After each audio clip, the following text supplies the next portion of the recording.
தெய்வத்தால் ஆகாது எனினும் முயற்சி தன் மெய் வருத்த கூலி தரும். தம்பி தலைமை ஏற்கவா, தம்பி தலைமை ஏற்கவா அப்படின்னு அண்ணா கூறினார். 1967 எப்படி அண்ணா வந்து தம்பிகளை பார்த்து தம்பி தலைமை ஏற்கவா என்று அண்ணா தன்னுடைய தம்பிகளுக்கும் இளைஞர்களுக்கும் கூறினாரோ, அதே போல இந்த மதுரை மண்ணில், இந்த பாண்டிய நாட்டில் தமிழகத்தின் குரலாக 1967, 1977, 2026 உங்கள் விஜயாக முதலமைச்சராக உறுதியளிக்கக்கூடிய எங்களுடைய தலைவர் அவர்களே, பொதுச் செயலாளர் அவர்களே, என்னுடைய வணக்கத்தை கூறி, அதாவது நேற்றிலிருந்து ஒரு அரசியல் கருத்துரை தமிழகத்தில் எல்லா மீடியாலையும் உருவானது, மக்கள் மனதில் உருவானது. கொள்கை தலைவரா 5 தலைவர்களை உறுதிப்படுத்தி கட்சியை வழிநடத்தக்கூடிய இந்த நேரத்தில் எதற்கு மாநாடுடைய முகப்புரையில் அறிஞர் அண்ணாவையும் புரட்சி தலைவர் எம்ஜிஆர் அவர்களையும் ஏன் மாநாடுடைய முகப்புரையில் தலைவர் விஜய் அவர்கள் கொண்டு வந்தாருங்கிற ஒரு பெரிய விவாதம் உருவானது. அந்த விவாதத்தின் பதிலை நாங்கள் கூறுகிறோம். 1967 அண்ணா உருவாக்கிய சமூக நீதிக்கான அரசு எல்லோருக்கும் சமமான அரசு. திராவிடம் என்றால் எல்லோருக்கும் சமமான, எல்லா சாதியும் எல்லா மதமும் தமிழ்நாட்டில் சமத்துவத்தை நோக்கிய ஒரு அரசியலையும், இளைஞர்களுக்கான அரசியலையும், ஊழலற்ற ஒரு அரசியலையும், சிறுபான்மைகளுக்கான ஒரு அரசியலையும், எல்லா மதங்களுக்கும் எல்லா சாதிகளுக்கும் ஒரு அரசியலை உருவாக்கினார். அதுதான் திராவிடம். அந்த திராவிடத்தை வழிவந்து கலைஞர் கருணாநிதி அவர்களும் புரட்சி தலைவர் எம்ஜிஆர் அவர்களும் 1971 தேர்தலை எதிர்கொண்டார்கள். எம்ஜிஆர் அவர்கள் கலைஞர் கருணாநிதியுடன் தேர்தல் அரசியலை தன்னுடைய முழு தியாகத்தையும் உருவாக்கி மிகப்பெரிய வெற்றியை அடைந்தார்கள். ஆனால் 1971 மிகப்பெரிய வெற்றி பெற்ற பிறகு அண்ணா உருவாக்கிய கொள்கையிலிருந்து, சமூக நீதியிலிருந்து, ஊழலற்ற ஆட்சியிலிருந்து தன்னுடைய குடும்பத்திற்கான கட்சியாக கலைஞர் கருணாநிதி அவர்கள் மாற்றிய பொழுது அன்றைக்கு குரல் கொடுத்தார். 1972 புரட்சி தலைவர் எம்ஜிஆர் அவர்கள் கட்சியை உருவாக்கினார். அந்த கட்சியை உருவாக்கி 1977 மிகப்பெரிய அரசியல் வெற்றியை பெற்றார்.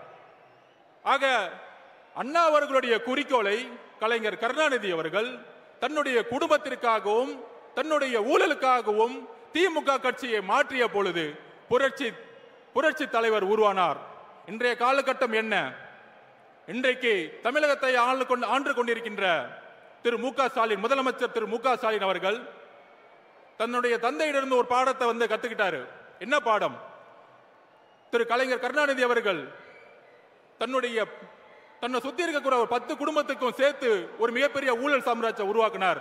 ஆனா இன்னைக்கு மாண்புமிகு முதலமைச்சர் அவர்கள் அந்த 10 குடும்பத்தை ஒழிச்சு தன்னுடைய 2 குடும்பம், தன்னுடைய மருமகன், தன்னுடைய மகன் என்கின்ற ஒரு குடும்பமாக ஊழலை உருவாக்கி இன்னைக்கு ஒரு அரசியலை உருவாக்கி சமூக நீதியை மறந்து, அதாவது தமிழகத்தில் முதல் முதல்ல ஒரு அமெண்ட்மெண்ட் கொண்டு வந்தாங்க சோசியல் ஜஸ்டிஸ்க்காக. ஆனா இன்னைக்கு சாதிவாதி கணக்கெடுப்பு நடத்த மாட்டாரு. ஏன்னா அதுதான் பிஜேபியோடைய ஒரு உறவு. அதுக்கப்புறம் இன்னைக்கு ஊழல் மட்டுமே இருக்கக்கூடிய திரு முதல்வர் அவர்கள் சமூக நீதியை மறந்தாரு, சாதி அரசியலை உருவாக்கினாரு, ஊழலை உருவாக்கினாரு. இன்னைக்கு மதுரை மண்ணில் இருக்கக்கூடிய அமைச்சர் மூர்த்தி இருக்கிறாரு. இந்த மாநாட்டிற்கு எத்தனை தடைகளை உருவாக்கினார் தெரியுமா?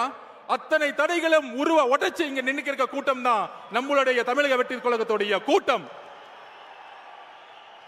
இந்த மதுரை மண்ணிலிருந்து சொல்லுங்க, இந்த மதுரை மண்ணுடைய பிடி பள்ளிகள் தியாகராஜன் சொன்னார், இந்த ஆட்சிக்கு வந்தவன மருமகனும் மகனும் மிகப்பெரிய ஊழலை செஞ்சுட்டாங்கப்பா.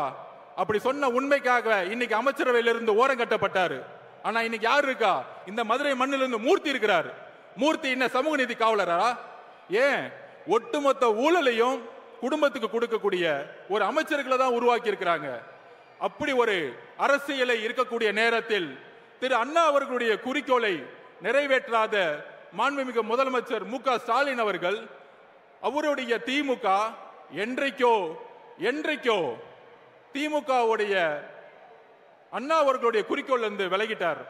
அப்ப விலகும் பொழுது யார் அண்ணாவுடைய கொள்கைகளை இன்றைக்கு கடைபிடிக்க முடியும், நிர்வாகத்தில் கொண்டு வர முடியும்? ஒரே தலைவர், எங்களுடைய தலைவர் அவர்கள் தான்.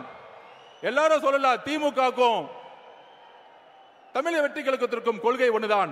அறிஞர் அண்ணாவும் புரட்சி தலைவர் எம்ஜிஆர் அவர்களும் ஏழ்மையும் சமத்துவத்தையும், ஏழ்மையை ஒழிக்கணும், சமத்துவத்தை உருவாக்கணும் தான் கட்சி ஆரம்பிச்சாங்க. அதுக்கப்புறம் இன்னைக்கு அதிமுக எந்த நிலைமையில இருக்கு? அண்ணா அவர்களுடைய குறிக்கோள் இருந்து திரு மு.க. ஸ்டாலின் அவர்கள் விலகிட்டாரு. ஆனா புரட்சி தலைவர் எம்ஜிஆர் அவர்கள் உருவாக்கிய கொள்கை, அதை வழிநடத்திய அம்மா ஜெயலலிதா அவர்களுடைய கொள்கையிலிருந்து தடமாறி இன்னைக்கு பிஜேபியோட உறவு வச்சுக்கிட்டு தமிழகத்துல பிஜேபியை இன்னைக்கு பின்புற வாசல் வழியாக அதிகாரத்தை அடைகிறதுக்கு அதிமுகவுடைய இன்றைய தலைமை எல்லா முயற்சிகளும் செஞ்சிட்டு இருக்கு. அப்படி இருக்கும் பொழுது நாங்கள் உறுதியாக கூறுகிறோம், அறிஞர் அண்ணாவுடைய கொள்கைகளையும் புரட்சி தலைவர் எம்ஜிஆர் அவர்களுடைய கொள்கைகளையும் உள்வாங்கி அதை அரசியல் வெற்றியாக மாற்றி 2026 மிகப்பெரிய இளைஞர் புரட்சியை உருவாக்கி தலைவர் விஜய் அவர்கள் முதல்வராக உருவாகி அந்த கொள்கையை நிறைவேற்றக்கூடிய வலிமை எங்களுடைய தலைவர்களுக்கும் தமிழக வெற்றி கழகத்திற்கு மட்டும்தான் இருக்கிறது. இதற்கு தான் எங்களுடைய பதில்.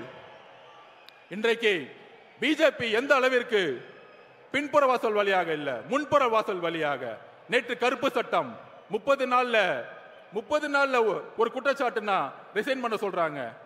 அந்த அளவிற்கு கருப்பு சட்டத்தை, மாநில சுயாட்சிக்கு எதிராக பிஜேபி தன்னுடைய கொள்கைகளை உள்வாங்கி கொண்டிருக்கிறது.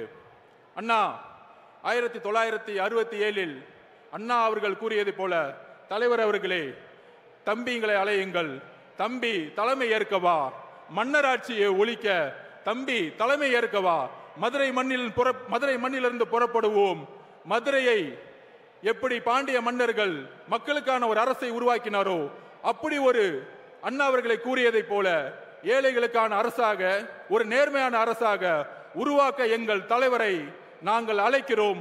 தம்பி வா, தலைமை ஏற்கவா. நன்றி.